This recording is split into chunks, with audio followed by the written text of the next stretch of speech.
Hello, everyone, and welcome back to episode 6 of our Medical Minute podcast. Today, we would like to focus on things that people are hearing more and more about each and every day with respect to cancer treatment, which is immunotherapy. Someone who knows a whole lot about immunotherapy is my colleague, Jill Hunt. Jill's our oncology nurse practitioner with more than 20 years of oncology nursing experience. She's also been on the forefront of administering immunotherapy treatment, particularly with respect to melanoma patients. Welcome back, Jill. Thank you.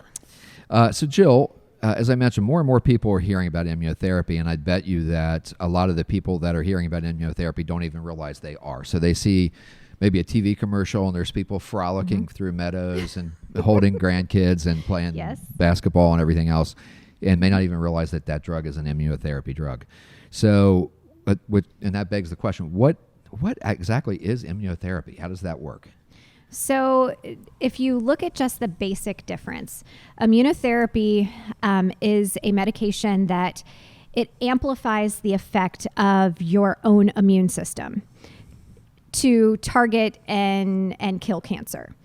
The difference between immunotherapy and standard chemotherapy is that chemotherapy kind of poisons the cancer cells and causes damage to the cell.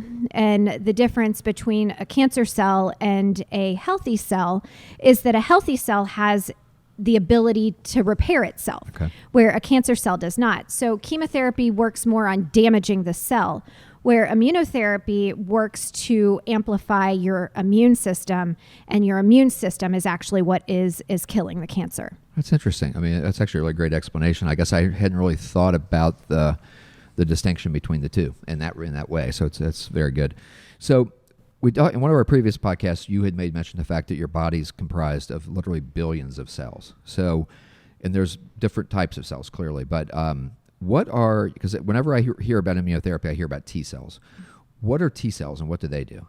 Okay, so T cells are a variation of your lymphocytes, and lymphocytes are part of your immune system, part of your white blood cell. So it's that part of the immune system that fights cancer. So you kind of have this preliminary phase of the immune response where you have cells that kind of just, they're your surveillance team. They're looking for things that are foreign.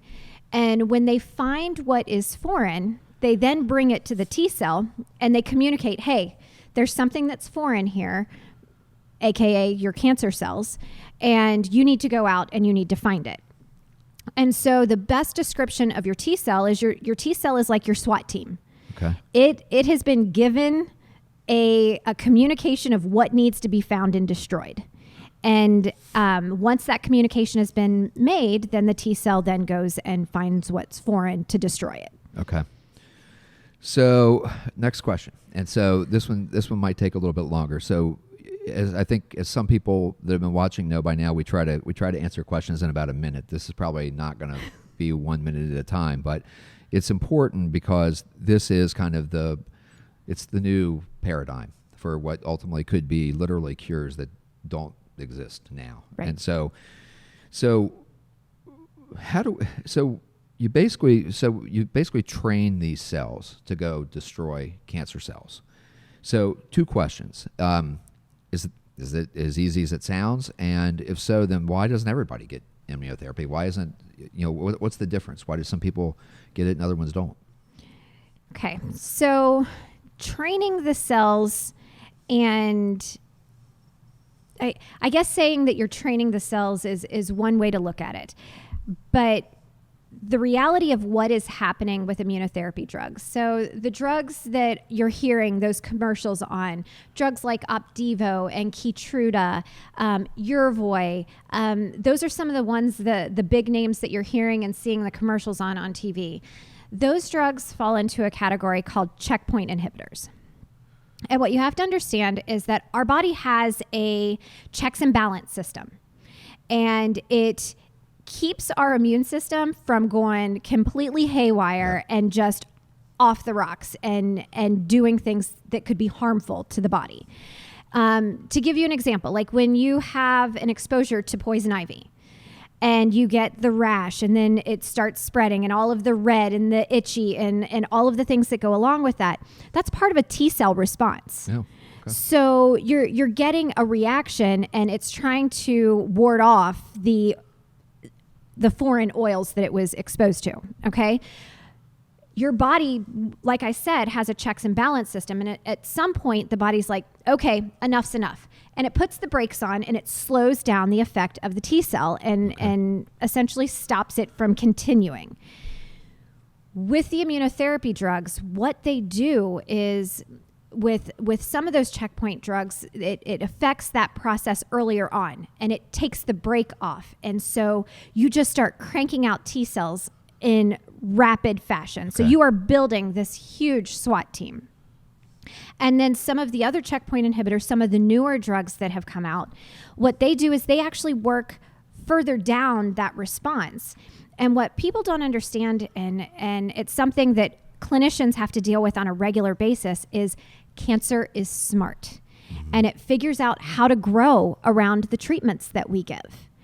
And so what happens is as you get further down the response, and like I said earlier, you've got something that communicates to the T cell that there is something foreign, and the T cells need to go out and find it. Well, when the T cells actually find the cancer cell has its own defense. And it grabs a hold of the T cell and shuts down the function.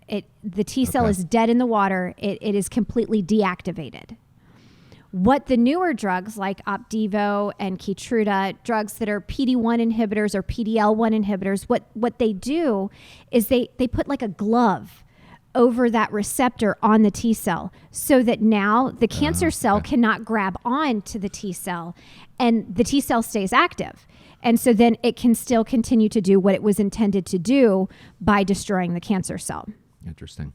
Kind of when you were talking about that before, it kind of reminds me of that one of my favorite lines from Jurassic Park, where Jeff Goldblum says to the now exasperated founder of Jurassic Park, he's like, "Life finds a way," and that's one of the unfortunate things about cancer is cancer seems to always find a way. Yes. So anyway, hopefully we'll get out in front of that in the near future. So.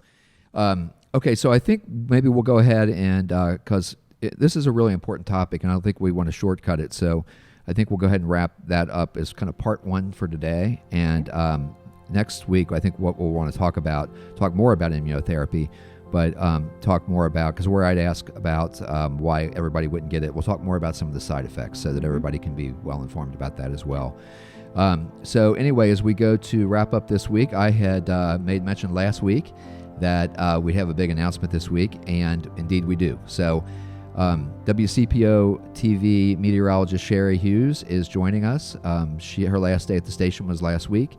She will join us beginning January 3rd, Monday, January 3rd, and you will see her bright and smiling face on this podcast from time to time as well. So it's a great addition to our team and will really help take us to the next level in terms of community engagement as well. So join us next week, and we'll get back into immunotherapy a bit more. And if in the meantime, if you have any questions, please just send them to information at CincinnatiCancerAdvisors.org. Thanks, everybody, and we'll see you next week for episode 7.